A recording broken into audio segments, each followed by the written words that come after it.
contente de peu, quoi. Il dit oui, c'est à cause du design, on peut les comprendre, on peut toujours tout comprendre. Romain Dobry est avec nous pour Bourse Direct. Romain, on se comprend. Bonjour Guillaume. On est ravis de vous retrouver. On se comprend très bien. Le CAC 40 est en hausse, mais un peu plus timoré qu'il y a une heure. Cette hausse, on gagne plus que 0,9%. Est-ce que ça, Romain, vous le comprenez ?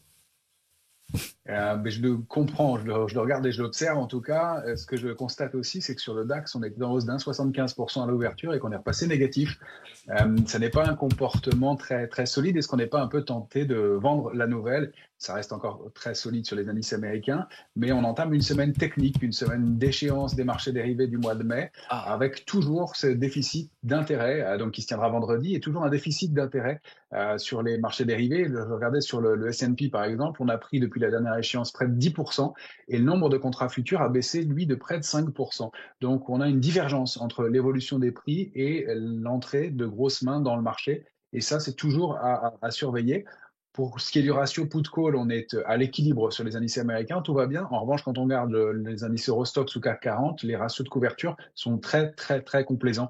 On a des niveaux qu'on n'avait pas vus depuis la mi-mars. Donc, attention, il ne faudrait pas qu'il y ait de déception dans ce marché qui est déjà en train un peu de vendre les bonnes nouvelles et qui avait déjà pas mal anticipé. Ceci dit, on est au-delà de niveau graphique pour l'instant, ça reste haussier. Effectivement. Est-ce que vous les sentez mûrs pour aller reprendre le chemin, la route des records, les marchés européens ? Quels seront en tout cas, Romain, les prochains seuils à suivre ? Alors, des records, on en a formé un nouveau sur le DAX aujourd'hui à l'ouverture, mais c'est déjà comblé. On a quand même laissé 5 gaps d'affilée ouverts sur le CAC et sur le DAX. Le DAX a déjà comblé l'un des 5. Le CAC évolue au-dessus du 5e pour l'instant. Donc, à Paris, sur l'indice CAC 40 cash, il faudra préserver le premier niveau d'alerte, c'est 7740. C'était la cible idéale qu'on espérait trouver donc dans ce mouvement. Et pour l'instant, on est installé au-dessus. La cible suivante, c'est 7950. Une zone située entre 7950 et 7992, ça paraît possible tant qu'on est au-delà de ces niveaux-là. Le premier niveau d'alerte un petit peu inquiétant à Paris, c'est 7480, on en est loin. Si on regarde le DAX, par exemple, lui, est en train de combler son gap, il est négatif de 0,20% maintenant. On est en train de former pour l'instant ce qu'on appelle un avalement baissier, c'est-à-dire qu'on a ouvert plus haut que la bougie précédente et on est en train de s'acheminer pour clôturer en dessous.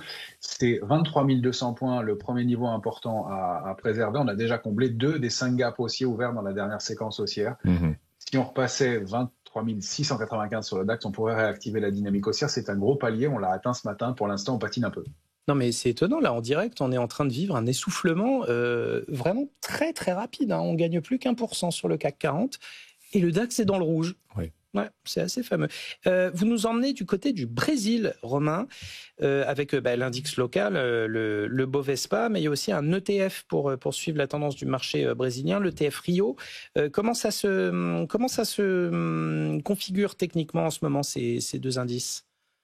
Eh bien, le Bovespa est en train de réintégrer un canal haussier de long terme qui est actif depuis mai 2020.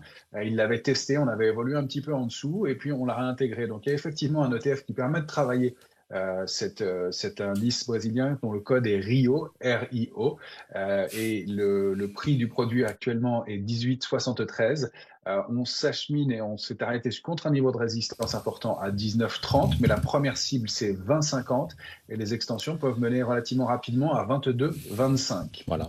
Merci Romain. On vous retrouvera à la clôture des marchés tout à l'heure depuis Bourse Direct. Bien évidemment, le CAC est en hausse d'1%. Wall Street préserve ses gains, tous ses gains. Là, c'est une hausse beaucoup plus ferme et solide, en tout cas impuissante qu'en Europe. Le Nasdaq gagne 3,5%, le S&P 500 plus 2,6% après cette trêve donc annoncée entre Américains et Chinois. On suivra les publications aussi. Walmart cette semaine va publier. Ce sera jeudi. Alibaba aussi, côté à Wall Street, Alibaba publiera également jeudi. Ce sera la grosse journée sur le marché américain. Et ici à Paris, Alstom publiera, Bouygues également, Engie à suivre cette semaine. Vous faites tous partie de cette famille BFM Bourse. On vous interroge sur X et LinkedIn, nos réseaux sociaux BFM Bourse, et on vous demande aujourd'hui, avec donc ces signaux de détente entre Américains et Chinois, on vous demande quelle est la probabilité, selon vous, d'un nouveau cycle aussi en bourse. Est-ce que cette probabilité de 80%, 50%, 30% ou moins 10%?